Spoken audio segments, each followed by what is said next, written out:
Year 6, I was incredibly inspired by Mrs. Berry last week with her bolognese making, so I decided today to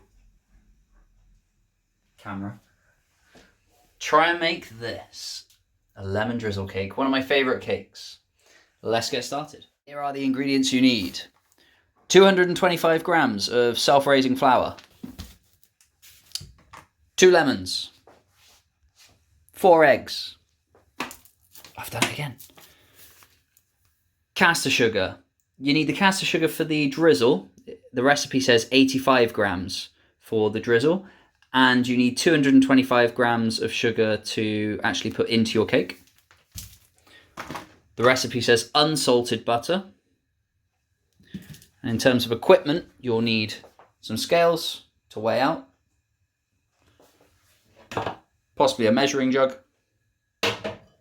Your cake tin, which I have already got my grease-proof paper in ready to go. You could use a spherical tin, a rounded tin, but I'm going to go for the kind of the bread tin look like that. A whisk, and I've got a wooden spoon as well. First thing you need to do is you need to make sure that you have your oven preheated and that it is on. So my oven, it says to have your oven to 180 degrees centigrade, or if it's a fan, 160 degrees centigrade, or gas Mark 4. I've got mine a little bit high actually. So mine's a gas oven, so I've got mine, as you can see, just there. Firstly, when it comes to measuring out your ingredients, you just need to make sure that the dial, the black dial, is on 0, and you use your little knob at the top there to twist. Oh, I'm going the wrong way. And make sure that is on 0 there. If it hasn't got the tray on top, it won't be on 0. Put it on.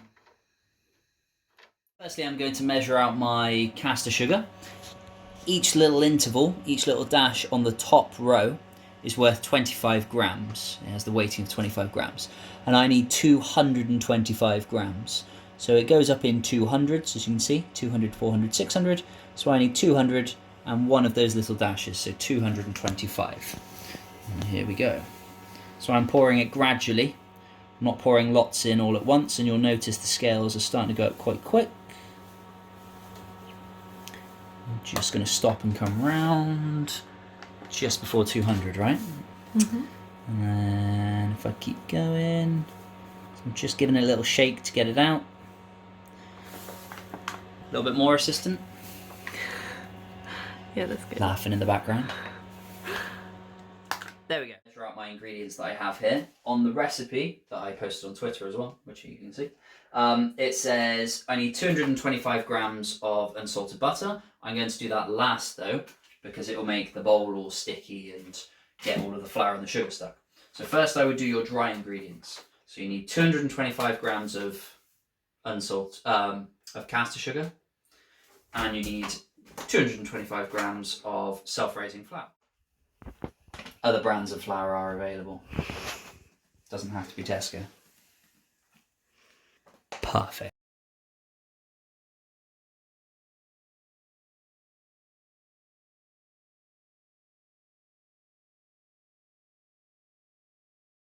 First thing I need to do is add my 225 grams of caster sugar to my bowl, along with my 225 grams of butter. That is a lot of butter. And I need to mix those together.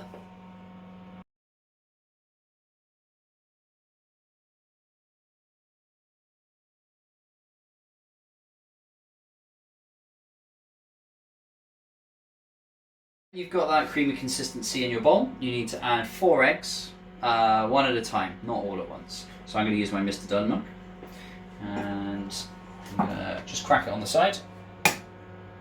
Perfect, look at that. I don't think I've ever cracked an egg that well. Pop that in, and you're just going to add in that. Give it a bit of a stir.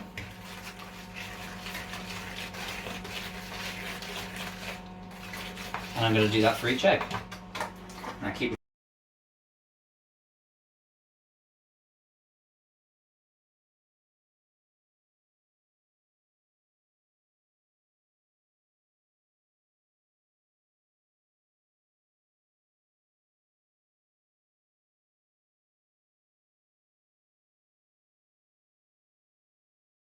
You need to take one of your lemons and you need to grate some of the lemon zest. I've got one of these handy little tools where you can grate. It needs to be quite fine, otherwise you'll get lots of large bits of lemon within your cake.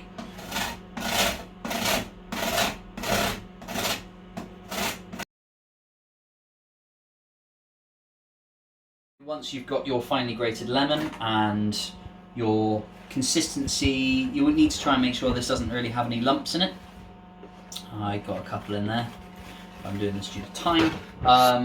You need to then ideally do this with a sieve. I'm just going to very gently sift in with quite a bit of control my flour. Ooh. And just stop to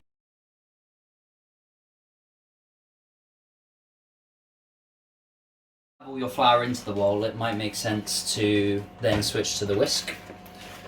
You'll find out you're getting that in, you'll have to get a bit of elbow grease going. Oh.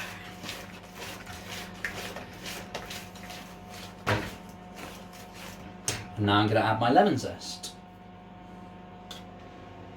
So that's the zest from one lemon there. Oh, it smells brilliant.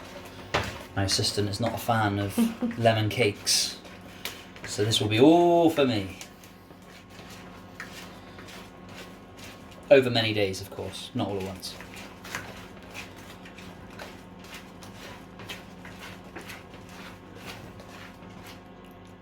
Once you've mixed your flour, sugar, and all your ingredients together, it should kind of look like this. You're now going to spoon it into your greaseproof tin. So I've got my greaseproof paper in there and my bread tin.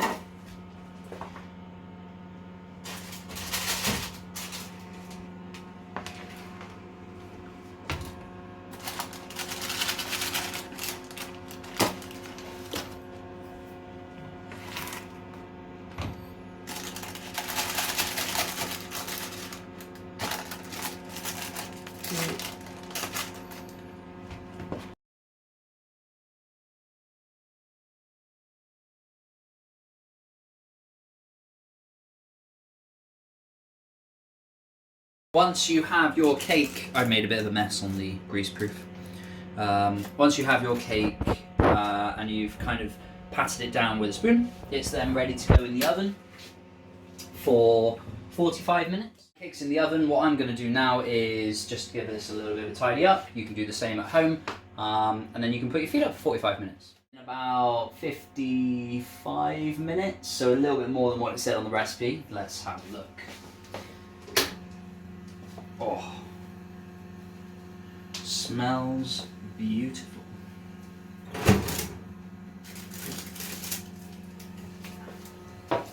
There's a little bit of black on the grease-proof paper. Said it right that time.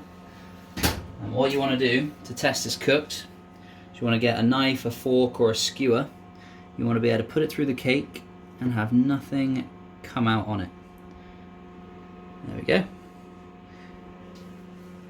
And the next thing you want to do is just around the cake. Do that quite a few times because when you make your drizzle, that's going to go all down into the holes and the cracks that you're making.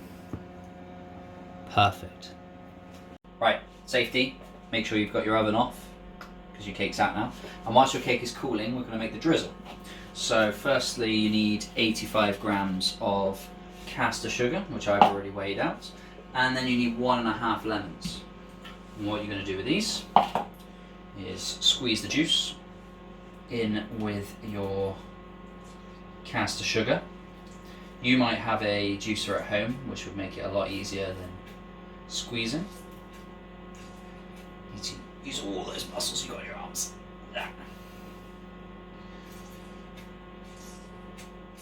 Okay, so I've juiced in my 1.5 lemons. What I'm doing now is just with a spoon stirring together the sugar and the lemon juice. If you didn't have a juicer at home, you may have potentially got some little lemon seeds in your little mix, in your drizzle. So you might need to pick those out with your spoon.